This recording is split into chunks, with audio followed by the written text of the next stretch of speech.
audio. I'll wait for this to be done. Like 20 minutes, 30 minutes. 30 minutes, yeah. Okay, so this is what they're seeing now. We'll give it a few minutes because it lags and stuff. Okay, yeah, it's Yeah, or a few seconds. Yeah, it looks like a full-on like news. I know it's pretty presentation's nice. nice. Yeah. Okay, we'll get started.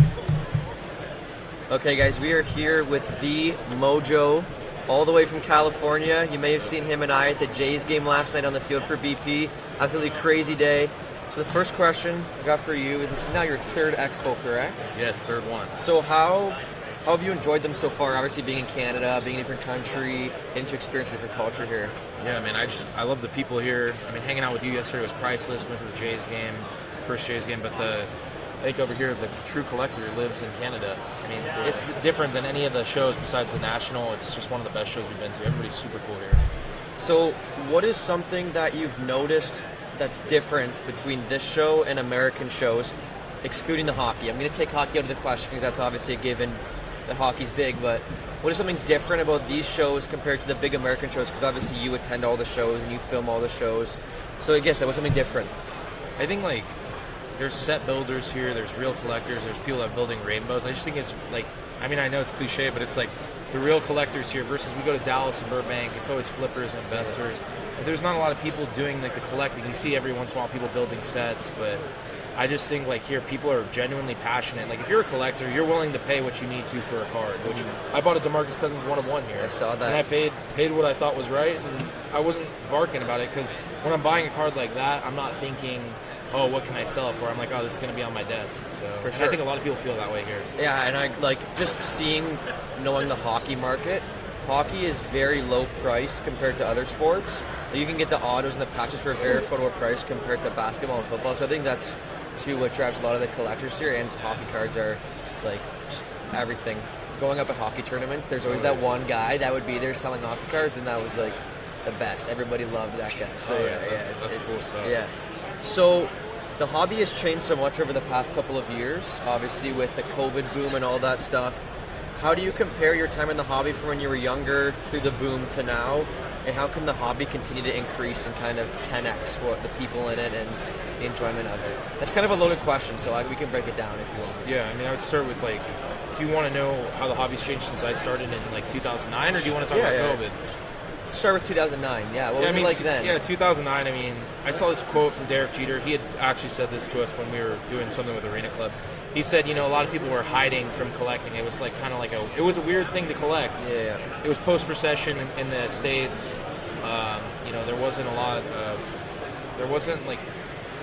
of shows. Card market was kind of like Panini had just taken over. Yeah. And it was just like, I don't know, it was like kind of like a closeted thing. Like it wasn't like a big, you didn't want to tell everybody you were a collector versus now.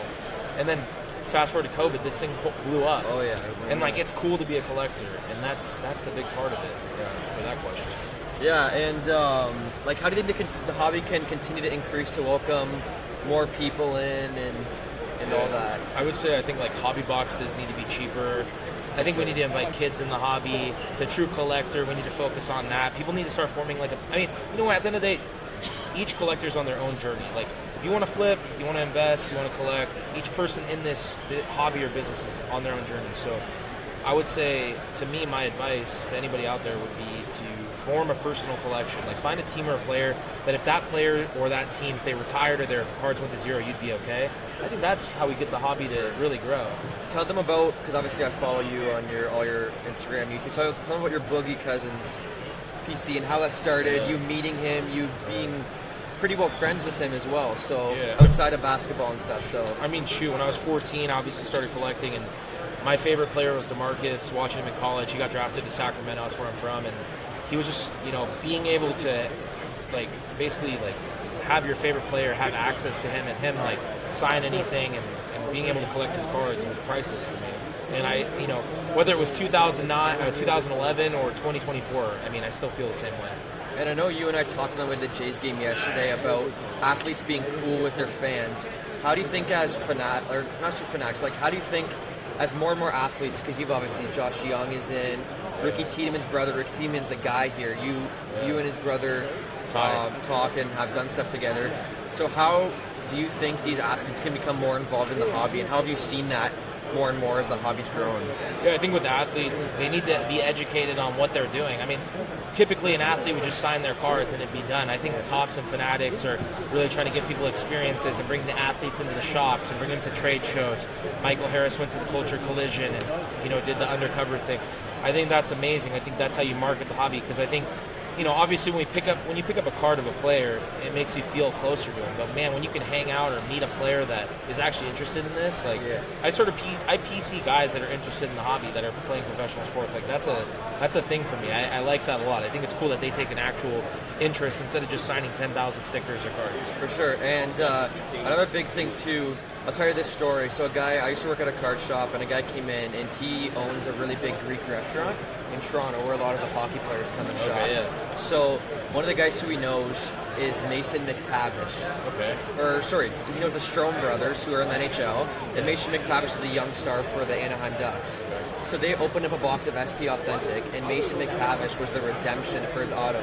And I kid you not, the Strome brother called Mason McTavish on FaceTime. I was with this guy and said, "You better sign your cards." My buddy just put one of his cards, and sure enough, a week later, he signed the cards, and he even kept a few and inscribed them for the guy. So just that connection. That is cool. Especially for kids, too, getting to meet their athletes and have, getting to meet them with one thing, but having another thing in common, the enjoyment of cards, can just really keep kids in the hobby forever, I feel like. That's what it's all about, man. I think we all look up to the athletes, and at some level we got to balance it out. But I mean, it's just that's such a cool experience. Like that, you can't pay. It's priceless. Because I know Josh Donaldson collects all those guys. I think that's very cool. But getting into our last questions today, I want to ask you about your summer tour last year. Obviously, you documented that whole thing. You visited various shops and shows. What was it like to see all these places across the U.S.? And how I know you've stopped in a lot of people that you know. I think Kentucky Roadshow was part of it, all those. So what was the hospitality like, and where did that kind of idea come from, and what did you enjoy about it? Yeah, I think for me the tour was, I knew I was we're traveling a lot, we're going to shows. I was I want to do something different, kind of lead up to the national. And everyone in the hobby is oh, I want to get an RV, I want to do this. And I finally was just I'm going to rent a car and do it. And I wanted to highlight card shops. I wanted people to see the value in local card shops and see the value in local card shows. Originally, going to Dallas Card Show and going to these shows is great to market it, but the tour allowed us to elevate card shops and partner with them and see what those communities are like, and see collecting communities in the back, in the middle of America, and show people yo, this is what's happening here. It was a great experience. Show that the passion isn't just in certain places; it's all over. Everybody has a passion for it. The best shop we went to was in Effingham, Illinois. I would have never, ever, ever, ever flown to that place or gone there in my life. And I went there and I met this couple from Baseball Card Connection, and they live above the card shop. Really? And it's an unbelievable story. People have been flying in and out of there since we went. So. And were they the ones that sent you a gift as well when you? They sent me a blanket to my place in LA. Yeah, that's and pretty some cool. Muffins. Yeah. So we really appreciate you coming out to this show. Obviously, you were the first big guy I think to come out to the show, and you helped bring in a lot more and grow the show, because for me, realizing that this show, a lot of people have this idea about this show that it's just a hockey show. And there is certainly a lot of hockey, but obviously I think you would agree with me that there is a lot of other sports as well. Yeah, I think the basketball, I think the non-sports market's cool, the celebrities, you said something about Justin Bieber autos, there's just so much out there. Yeah, so we definitely appreciate you coming on, and guys, we have a ton of more interviews lined up today, so be sure to follow Mojo on Instagram. Mojo Sports LLC. Follow us on YouTube, hit a subscription. We just hit 50,000. Mojo Sports on YouTube. Appreciate you guys, as always. If you guys want to check us out on Whatnot. And if you guys need a Zion case, I'm going to shameless plug. Use my code MOJO10. You'll get a Zion case. MOJO10, 10% off. Awesome. Thank you. Got you.